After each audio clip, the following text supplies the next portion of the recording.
Obviously, the last couple of years have been really challenging and so unpredictable. Every time I get used to a new normal, it changes again. It's constant. I'm just really exhausted. And I've always looked at you as a mentor, and I really need your advice for 2022. Well, my child, I see a thrilling future ahead of you. And the stars are really well aligned, and I see.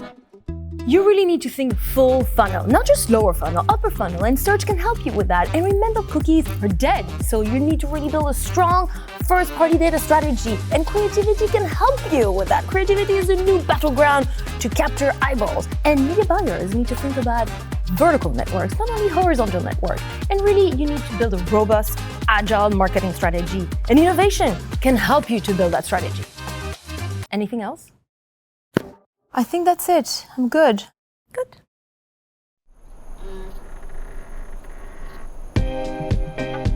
Microsoft Advertising. The download.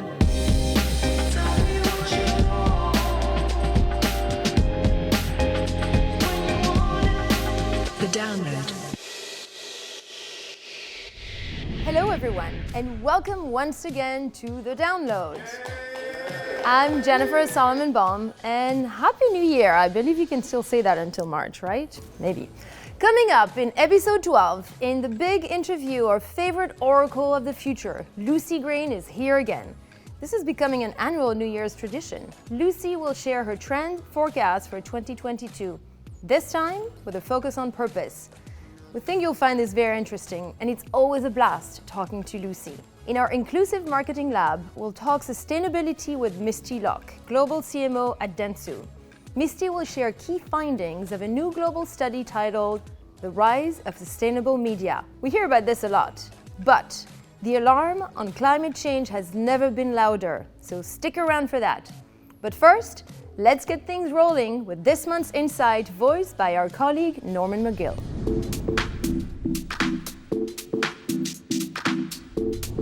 The 2010s, a decade of superhero movies, streaming media, and going green. But if we had to name one trend to define the 2010s, it would definitely be the rise of the smartphone. During the last decade, the mobile phone evolved from a device we primarily use to make voice calls or send text messages to a tiny computer we rely on for a multitude of daily tasks. And by 2019, this increasingly included shopping, with well over half of mobile users making e-commerce purchases on their devices. This appeared to be a trend that would only grow with the continued innovation and wider adoption of smartphones. But as we've said before, a global pandemic has a way of dramatically changing how we live. And so we can now declare the 2020s, at least so far, the return of the PC. Demand for personal computers is bananas right now. This trend began in 2020 when the PC market saw its first big growth year in a decade. With the world on lockdown, people were forced to do everything at home. Work, play, learn, and shop. And the good old PC was the optimal device for all these uses. After the initial spike in sales, analysts expected to see a steep decline in 2021, but it's hard to predict much of anything these days, and, well, analysts were wrong. Last year marked the biggest year-over-year growth for the PC in over 20 years. According to Canalys, PC shipments ballooned by 14.6% last year, a watershed year of double-digit growth. Analysts now expect the PC train to keep on rolling for at least a few more years. So with all this increased PC usage, what should marketers be thinking about? Here are 3 things. Number 1, maximize your investment for both mobile and desktop as larger, more complex experiences happen on a PC. Number 2, search and native advertising can help you create brand awareness as well as conversions. And number 3, worker and shopper mode have blurred. In a recent survey we conducted on consumer behavior, 62% of respondents said they regularly research or purchase products during work time. This means that shoppers are ready to purchase at any time of day. Want more insights? For a deeper dive on understanding these emerging consumer behaviors, download our e-booklet, Life Reinvented, at microsoftadvertising.com.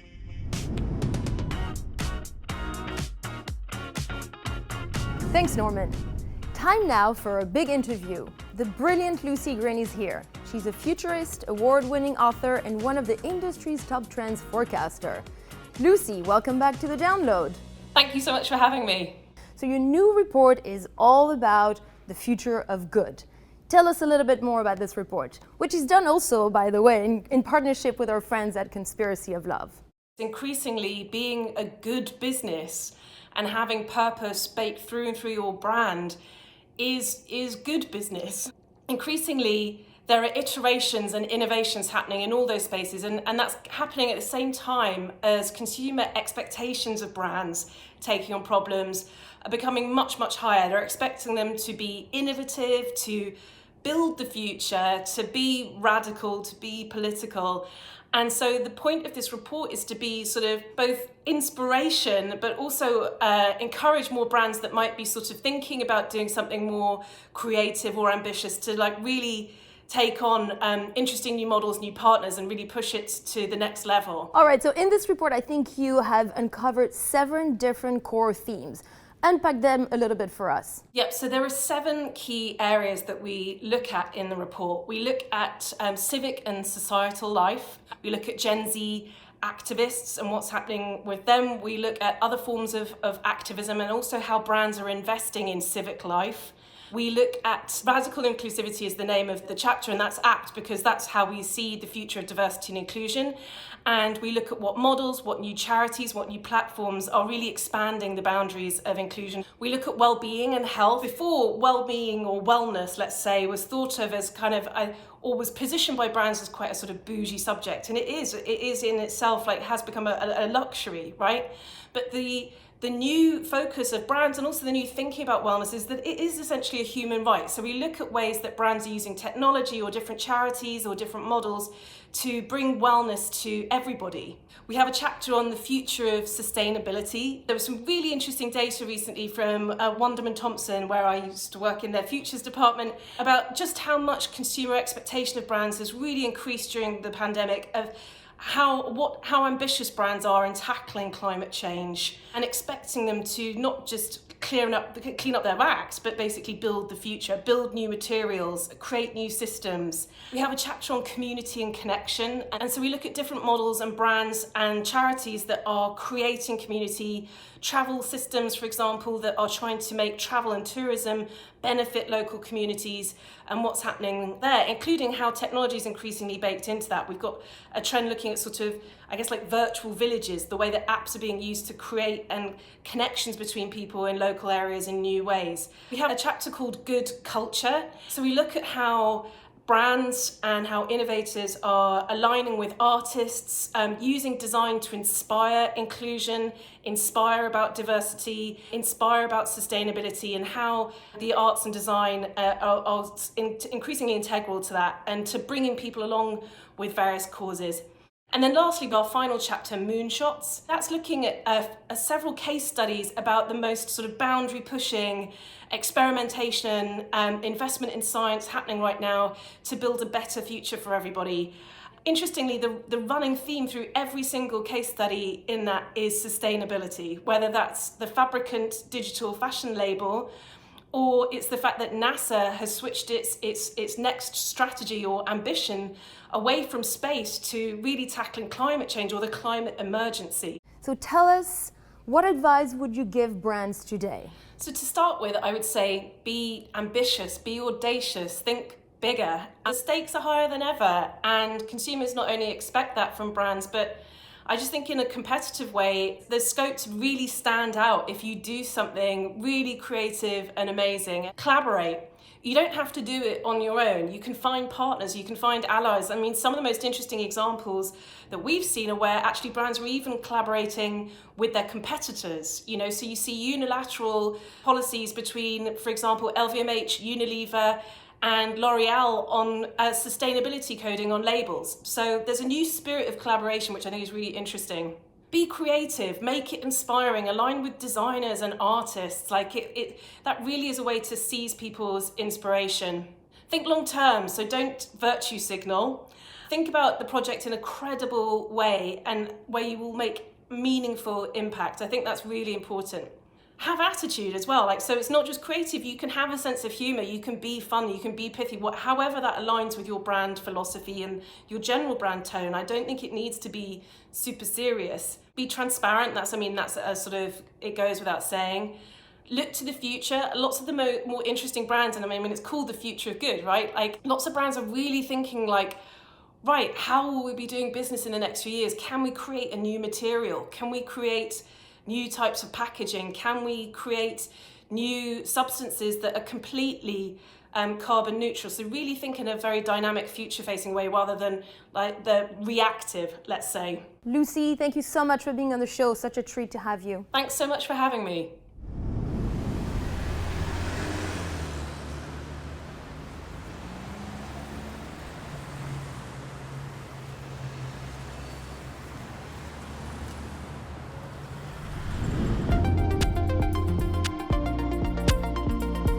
Welcome back to The Pot. This is part 4 of 4 in our crash course on search marketing and the essential factors of successful SEO strategy. But before we dive in, let's take a quick look back at where we've been. In part 1, we kicked things off with content, especially the basics of keyword strategy. Part 2 offered some technical tips for a fast, responsive website for all devices. And in part 3, we talked about reputation, in particular backlinks, and how search engines associate your website with others in your business niche. Now, time for factor number 4, engagement. Engagement is how people interact with your website. And, spoiler alert, there's a big connection here to an element from factor number 2. More on that later. Engagement starts on the search engine results page and ends when someone leaves your site. More and more, search engines use engagement to measure the quality of content on a site. If you have great content, you will likely get great engagement, which may result in more traffic. Websites with poor engagement metrics won't rank well for very long. And if your site gets bumped down in ranking just one spot, you could lose as much as 30% of your traffic. Now, there are 3 main engagement metrics to understand. Click-through rate, how often people click your links on a search engine results page.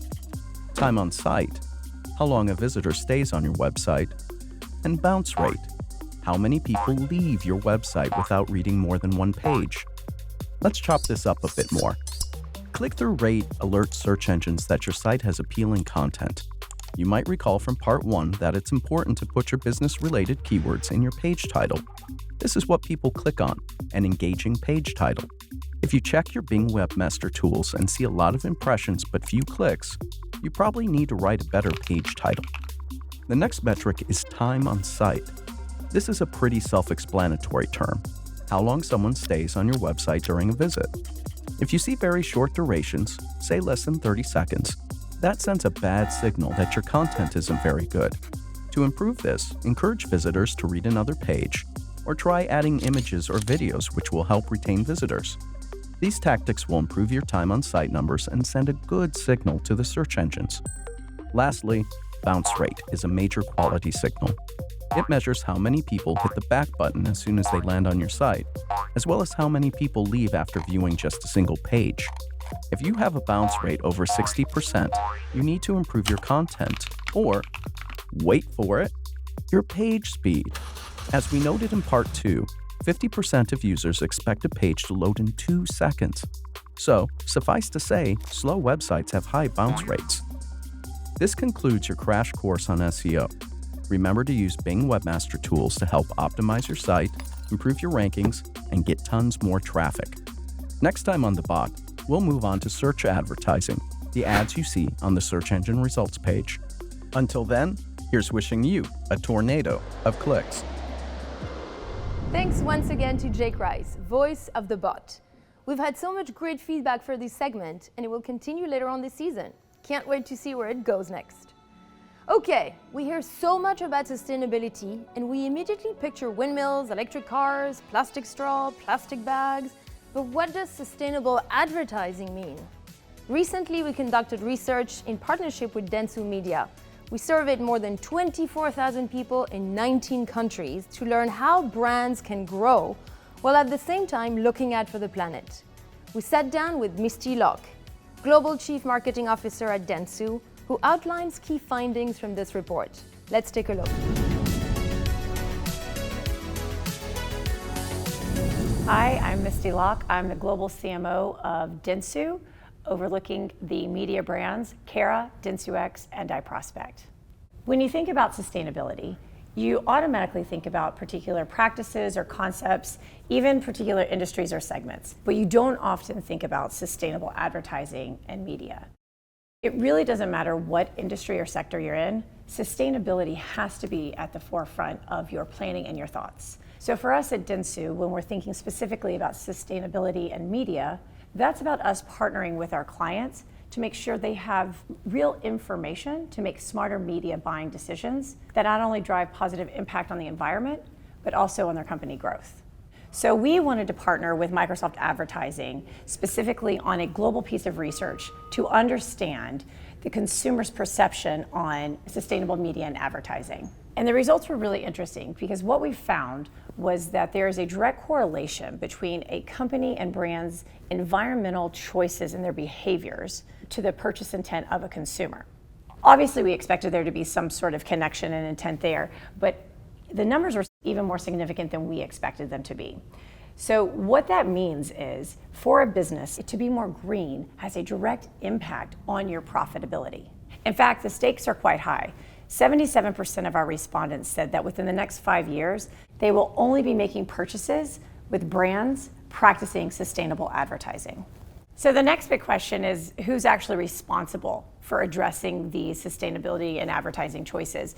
And the onus really comes back to the brands and to the business. In fact, 43% of the respondents in our surveys said that it was on the business and brands to enforce and to provide more sustainable options. And this was only second to government. Consumers are becoming more conscious that the role business plays in providing more sustainable choices. And when you look at that from a media buying and advertising perspective from an agency, our role is to work with businesses and companies to really uncover and start documenting and measuring the impact that each campaign has on the environment. So when we think about what marketers and brands need to do to adapt, there are a couple of things that come top to mind. First is getting candid about climate. It's our job and responsibility as brands and businesses to drive this cultural shift in communication. That means that we need to enforce stronger measurement and open, transparent communication with our stakeholders and our customers about the impact. And second, advertisers and brands need to work together more confidently to demonstrate how sustainable advertising will outperform traditional media and advertising. And then third, it's time for businesses and brands to shape and reshift the societal conversation. Brands can take the lead here in really ensuring, if they're behind this, to drive a positive impact to encourage people to be thinking about sustainability through every choice that they make. And that means really changing the relationship a brand has between their consumer and the relationship that they have with their products and how they use them and consume them. At DENTSU, we see that we have this amazing opportunity to inspire human behavioral change. When you think about it, when an individual walks into a supermarket or a store and they pick a product, they don't always know why they're picking it. It's a subconscious choice, right? And that's our superpower. We get to influence that behavioral change and shift the way that they purchase and buy. And that's what drives us, is to be able to influence and inspire individual consumers to make wiser choices that positively impact our planet, as well as our clients and the brand's profitability. After all, that's what advertising and marketing is all about. It's about inspiring consumers. We believe that sustainable consumption and production is about finding the balance between the needs of the planet, our individual choices, and that of business.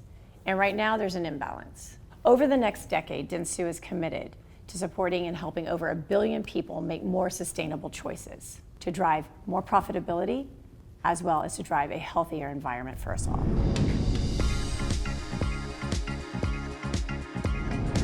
Thank you, Misty. Clearly, sustainability is no longer a buzzword, and these are conversations happening in boardrooms right now. But the responsibility for driving this change is not just with business. The advertising industry also needs to make meaningful progress So wake up, everyone. If you want to know more, we encourage you to download this report today at the link below. Okay, that's going to wrap up episode 12 of The Download. As always, we appreciate you tuning in. Please like the video and subscribe to our channel. And don't forget to check out episode 12 of the Download podcast. And for everyone here at Microsoft Advertising, stay safe and we'll see you next time.